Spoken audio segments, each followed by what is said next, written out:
अज्ञात लेखक। निकिता फिलोसॉफी में पीएचडी कर रही थी। उसे किताबें पढ़ने का इतना शौक था कि वो किताबों और कहानियों में ही अपनी दुनिया ढूंढती थी।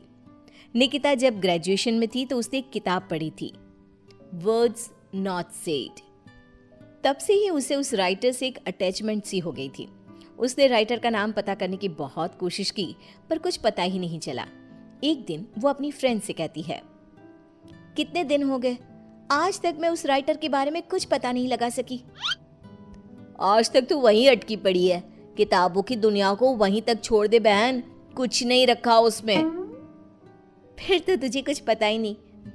उनकी हर ईयर एक बुक आती ही है जिसकी सिर्फ 20 कॉपीज ही बनती है और मैं सारी कॉपीज खरीद लेती हूँ।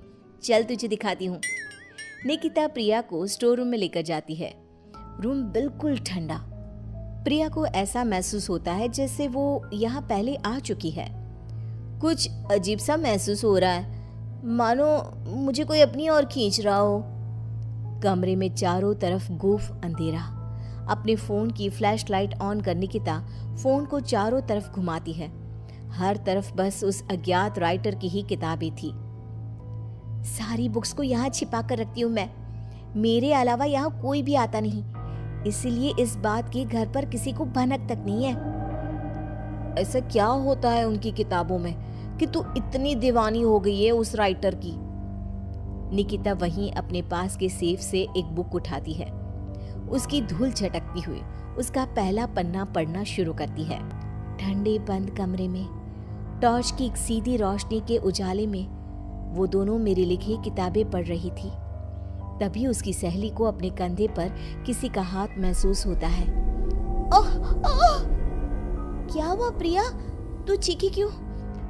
मुझे ऐसा लगा किसी ने मेरे कंधे पर अपना हाथ रखा हो। निकिता रुक तो, मैं देखती हूँ। निकिता हर तरफ लाइट दिखाती है पर वहां पर कोई नहीं होता। देख तो, कहाँ कोई है यहाँ? छोड़, तू कहानी सुन। फिर उसे लगता है मानो एक भारी सा हाथ उसके सर को सहलाता है। क्या फालतू किताब है, बंद कर इसे, मैं घर जा रही हूँ।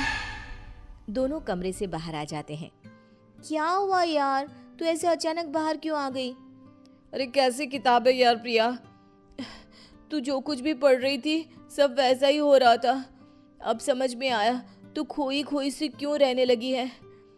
एक मिनट, क्या वो राइटर मुझे भी जानता है? मेरे बारे में और क्या क्या लिखा है उसमें? दे मुझे वो किताब दे, मैं घर जा रही हूँ, वहीं पढ़ूंगी। मुझे जानना है कि फिर मेरे साथ क्या होगा। निकिता के लाख मना करने के बाद भी प्रिया एक बुक लेकर चली जाती है और उसी दिन से उसका नंबर ऑफ आने लगता है। अगली सुबह निकिता को अपने घर के गेट पर ही वही बुक एक एनवलप में रैप्ड मिलता है। एक हफ्ते तक प्रिया की कोई खबर नहीं मिलती।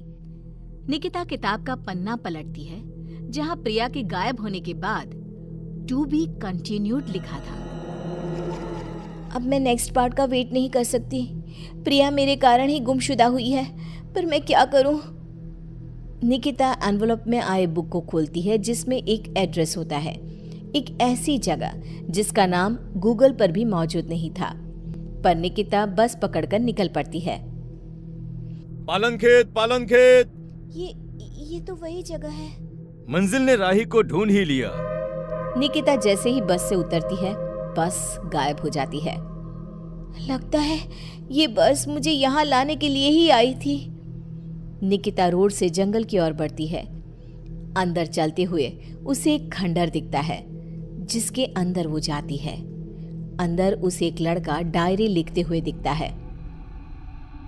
अरे आ गई आप, आइए आइए। आप ही है वो राइटर? मुझे बताइए कहाँ है प्रिया? वहां देखो। निकिता देखती है कि दीवार पर प्रिया की तस्वीर लगी हुई है जिस पर हार चढ़ा हुआ है। प्रिया की फोटो के साथ वहां कई और लोगों की तस्वीरें भी थी। ये सब क्या है? मेरी कलम श्रापित है, मैं ना भी चाहूं तो भी ये चलेगी। जिस किसी का जिक्र ये करती है उसे मार कर ही दम लेती है। ये सिलसिला शुरू हुआ था जब मैं 16 साल का था। एक नदी के किनारे मुझे ये पेन मिली। मैं इसे अपने कबर्ड में रख कर भूल गया। फिर एक दिन अचानक कबर्ड से लाल रोशनी आई मैंने उसे खोला तो पेन चमक रही थी और इसने लिखी मौत की दास्तां। मेरा सब कुछ इसने छीन लिया, सब कुछ। मैंने उसे खत्म करना चाहा, पर नाकाम रहा। मैं सब कुछ छोड़कर जंगल में रहने लगा, पर यह तब भी नहीं रुकी। तो इसे रोकेगा कौन? तुम नहीं मरी। बाकी जिस किसी का भी इसने जिक्र किया, उसको इसने निगल लिया। तुमने मेरी सारी बुक्स पढ़ी, उसे संभाल के रखा, पर तुम्हें कुछ नहीं हुआ। तुम ही वो मसीहा हो निकिता, मुझे बचा लो और इस खेल को रोक दो निकिता। निकिता पेन उठाती है। उसके पेन को पकड़ते ही एक औरत उड़ती हुई आती है और पीछे से उसे लिपट जाती है। उसके शरीर से खून बहे जा रहा था। खुले बाल, झुर्रियों से भरा उसका चेहरा बड़ा डरावना लग रहा था। मेरी गोद में बैठो निकिता, आओ ना। नहीं, बहकना मत निकिता, यही है पेन की मालकिन, रूहें खाती है ये, इसकी बात मत सुनो निकिता। लिखो निकिता, फिर वो लड़की खुद को मार देती है। निकिता पेन उठाती है और लिखती है। करण उछलकर दूर गिर जाता है। आंधी तूफान चलने लग जाते हैं। दीवार पर टंगी सभी तस्वीर नीचे गिर जाती हैं। जिस चेयर पर बैठकर निकिता लिख रही थी, वो उड़कर दीवार से टकरा जाती है। मैं जिंदा हूँ? निकिता, तुमने ऐसा क्या लिखा था? और कालिंदी की आत्मा पेन के साथ ही खत्म हो गई। ये लिखकर मैंने पेन की नींव तोड़ दी थी। दोनों उस हवेली से बाहर आ जाते हैं और हवेली गायब हो जाती है।